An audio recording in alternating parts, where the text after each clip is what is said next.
And so the first question I think we have to ask ourselves is, was there a war in Gaza?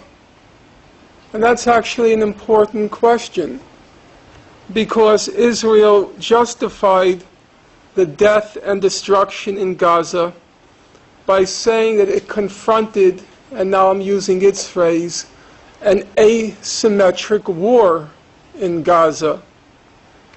And many of Israel's defenders said, yes, there was a lot of death and destruction in Gaza, but that happens in the fog of war. That is, there's lots of confusion on the battlefield, split-second decisions have to be made, and so inevitably, if regrettably, innocents get killed, and there's a lot of destruction. So when we use the word war to describe what happened in Gaza, we're already setting a context which can easily become propaganda if in fact it wasn't a war. Well, what did happen in Gaza? After those 22 days that Amnesty International called the 22 days of death and destruction, Israel was very proud of what happened, because it said, now we have shown the Arabs who's who and what's what. We've erased the memory of the July-August 2006 defeat in Lebanon. And now they said, we've restored our deterrence capacity, the Arab fear of us, because we won the war in Gaza. Well, as they boasted about having won the war in Gaza, an Israeli strategic analyst came along and he wrote in an Israeli paper, he said, it is very dangerous for Israel to believe it won the war when there was no war.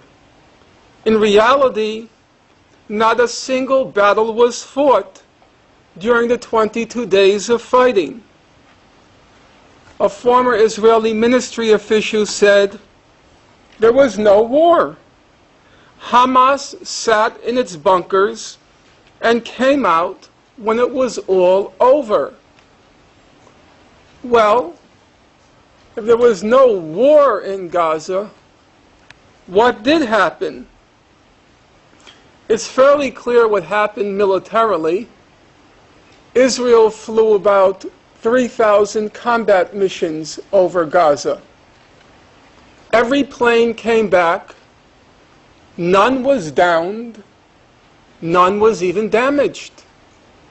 That's not too surprising, because Hamas had no anti-aircraft defenses. It took as much courage to fly a combat mission over Gaza as it does to shoot fish in a barrel. That was the first week, the air assault. And then, beginning the second week, Israel launched its land and air assault, its ground and air assault. Well, the Israeli soldiers were equipped with special night fighting equipment. Hamas couldn't even see them, let alone do battle with them. So what did happen? Well, we have the very clear testimony of probably the best possible witnesses, namely the Israeli soldiers themselves.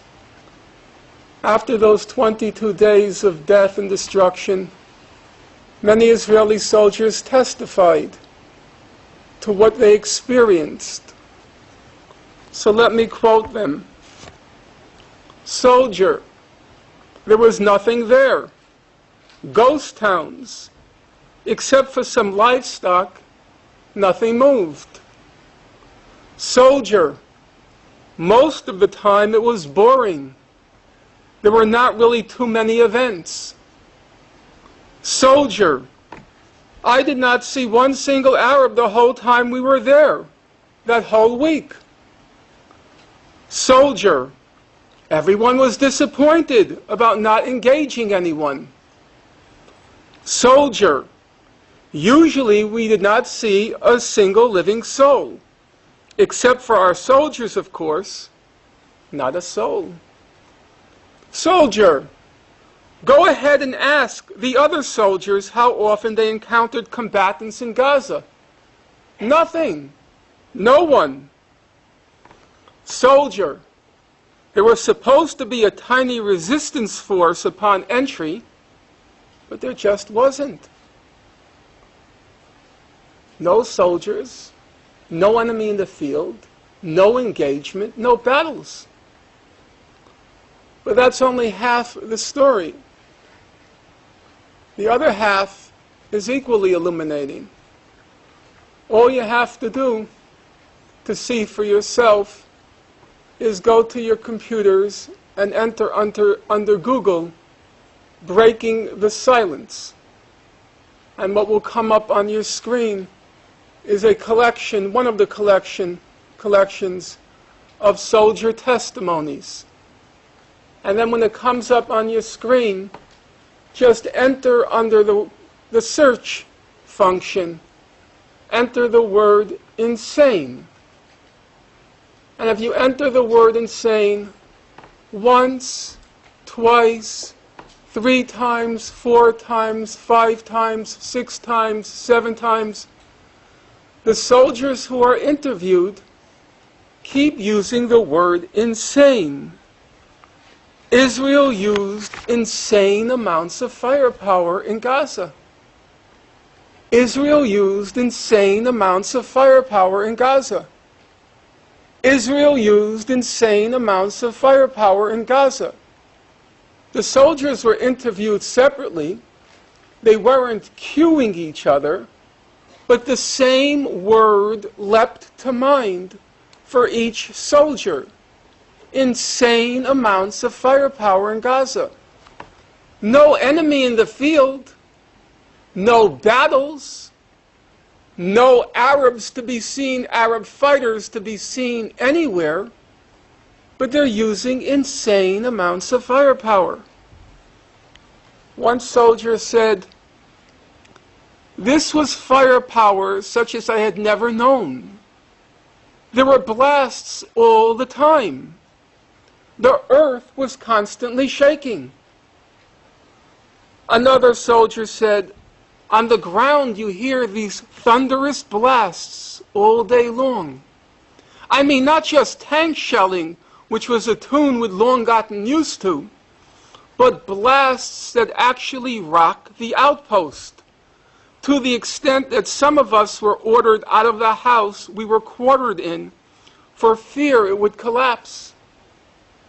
The Israeli soldiers commandeered Palestinian homes, and from the homes they were firing into the horizon. But the blasts were shaking the ground so much that they were told to leave the homes they had commandeered for fear they would collapse. Actually, the soldiers themselves were probably the most creative in finding the right metaphors to describe what happened. One soldier said, "It felt like hunting season had begun.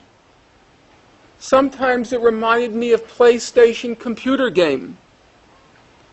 Another soldier said, "You feel like a child playing around with a magnifying glass, burning up ants."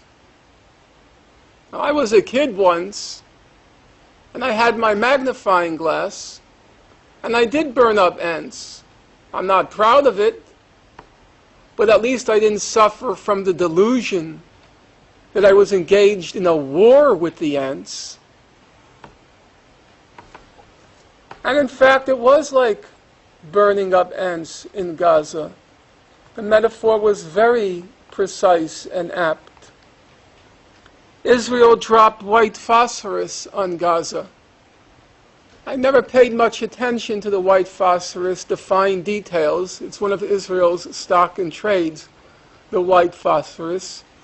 But this time, I started to read the fine details. I'm not sure how many of you know much about it. It reaches a temperature of 800 degrees Celsius, 1,500 degrees Fahrenheit. As Oprah Winfrey would say, try to wrap your mind around that. 1,500 degrees Fahrenheit. If you think it's hot outside today, it's 82 degrees Fahrenheit. What did Israel do with the white phosphorus? Human Rights Watch wrote a report called Rain of Fire. It said that Israel repeatedly exploded white phosphorus munitions in the air over populated areas, killing and injuring civilians and damaging civilian structures. They dropped the white phosphorus on a school, a market, a humanitarian aid warehouse. They dropped it on Al-Quds Hospital. They dropped it on Al-Wafa Hospital. The hospitals, said Human Rights Watch, were clearly marked, and there does not appear to have been fighting in that immediate area. What happened in Gaza was not a war, and each time any of you uses the locution war to describe what happened in Gaza, you become an agent, wittingly or unwittingly. You become an agent of Israeli propaganda. There was no war in Gaza. There was a massacre in Gaza. 1,400 Palestinians were killed, of whom up to 4/5 were civilians. 358 were children.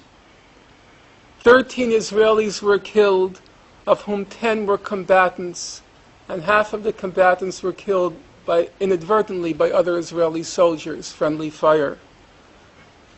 So 100 Palestinians were killed for each Israeli. 400 Palestinian civilians were killed for each Israeli civilian. Those are not the statistics of a war. Those are the statistics of a massacre.